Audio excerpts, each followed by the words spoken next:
Halo, perkenalkan nama saya Deslisa Batinila Oe, NIM 20110108, mahasiswa Stikom Oelindo Kupang, semester 6, Prodi Sistem Informasi. Nah, di sini saya selaku ketua kelompok dari proyek UAS mata kuliah Tata Kelola.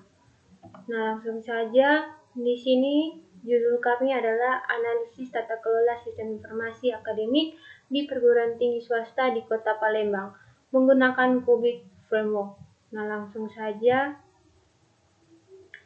kita masuk ke bab 1. Saya akan menjelaskan secara garis besar. Nah, di sini ini ada pendahuluan latar belakang. Salah satu kebutuhan yang sangat penting bagi suatu organisasi saat ini adalah teknologi informasi. Karena dengan adanya teknologi informasi dapat membantu perusahaan dalam meningkatkan efisien dan efektivitas dari proses bisnis perusahaan itu sendiri. Demikian juga halnya dengan perguruan tinggi.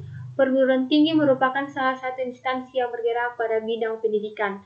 Dengan demikian, agar tercapainya efisien dan efektivitas, maka diperlukan suatu pengolahan yang baik dan benar terhadap teknologi informasi yang terdapat dalam perusahaan atau perguruan, sehingga diharapkan nantinya teknologi informasi ini mampu menunjang kesuksesan organisasi perusahaan dalam mencapai tujuan.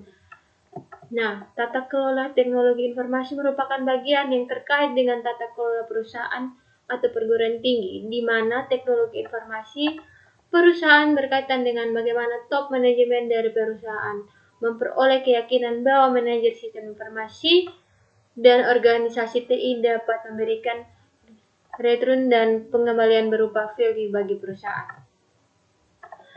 Nah, itu secara latar belakang secara garis besar. Kita langsung masuk ke perumusan masalah. Nah, di sini perumusan masalah dalam penelitian ini berkaitan dengan pelayanan yang diperlukan oleh pengguna dari sistem informasi akademik, mulai dari keamanan data akademik, aspek kesinambungan, sampai pelatihan sumber daya manusia yang mendukung proses dari sistem informasi akademik tersebut. Hal ini tentunya berhubungan dengan proses pendukung yang semestinya terlebih dahulu harus ditetapkan untuk memberikan pelayanan atau pembuatan tata kelola teknologi informasi dalam penelitian ini menggunakan kerangka kerja COVID. Yang sama konsep dari kerja COVID adalah penentuan kendali dalam teknologi informasi yang diperlukan untuk mendukung tujuan bisnis dan informasi yang dihasilkan dari gabungan penerapan proses teknologi informasi dan sumber daya yang terkait. Berikut tujuan. Adapun tujuan dari penelitian ini adalah untuk membuat suatu rekomendasi pengolahan terhadap teknologi informasi yang tepat terutama untuk sistem informasi akademik di perguruan tinggi swasta di Kota Palembang, sehingga dapat dijadikan acuan yang digunakan pemakainya serta dapat meningkatkan penggunaan fasilitas secara optimal.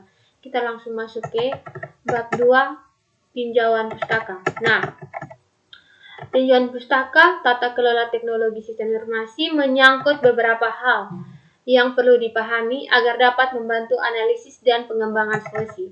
Hal-hal yang perlu diperhatikan untuk membantu pencapaian dalam analisis dan pengembangan tata kelola teknologi informasi saat ini adalah sebagai berikut.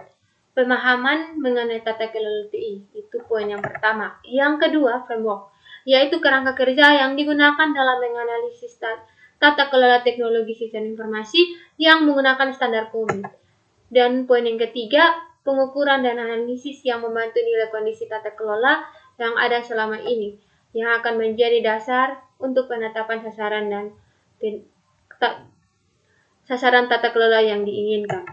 B, yaitu metode penelitian. Pada tahap ini akan menjelaskan tentang metode dan kerangka kerja yang dilakukan dalam melaksanakan penelitian serta metode yang akan digunakan dalam melakukan analisis. Nah, di sini ada desain penelitian, metode pengumpulan data, ada juga analisis data, dan di sini ada tabel kriteria penilaian kuesioner tingkat kematangan. Nah, ini ada penjelasannya. Bagian A, nilai kematangannya 0, B1, C2, D3, E4, dan F5. ada populasi dan sampel, dan yang terakhir itu hipotesis penelitian. Itu adalah metode-metode penelitian. Nah, bab ketiga ini akan dijelaskan oleh teman saya. Baik, perkenalkan nama saya Jernianti Santiole, NIM 2110070. Di sini saya akan membahas bab 3, yaitu pembahasan pertama ada A, karakteristik responden. Karakteristik responden dalam bentuk penelitian ini berdasarkan jenis kelamin dapat dilihat pada tabel berikut ini. Distribusi jenis kelamin.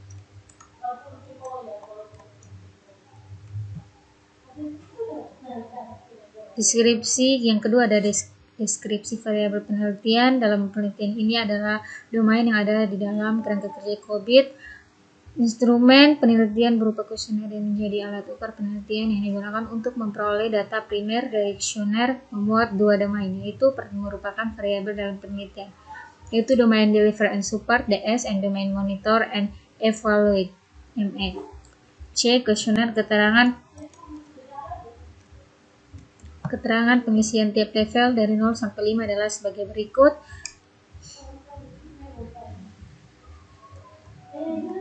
Non-existent, tidak dapat proses manajemen di tempatnya. Setiap proses yang diakui kurang lengkap, perusahaan atau institusi tidak mengacu bahwa terdapat permasalahan yang akan muncul. Sini teman-teman bisa lihat skala penelitian, adapun tujuan,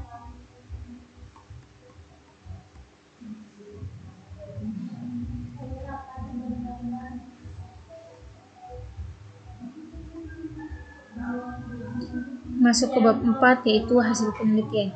Hasil tata kelola sistem informasi akademik pada pengelolaan data di perguruan tinggi di Kota Palembang secara umum sudah cukup baik. Hal ini dapat ditunjukkan dengan nilai tingkat kematangan pada domain utama yang digunakan dalam penelitian ini, yaitu domain deliver and support dan domain monitor and evaluate. Pada pengukuran yang dilakukan baik secara berkelompok pada masing-masing perguruan tinggi maupun pengukuran secara keseluruhan untuk semua responden dalam penelitian yang berasal dari objek yang berbeda pada kondisi saat ini. Berikut teman-teman bisa lihat tabel perbandingan pengolahan hasil data kondisi yang diharapkan.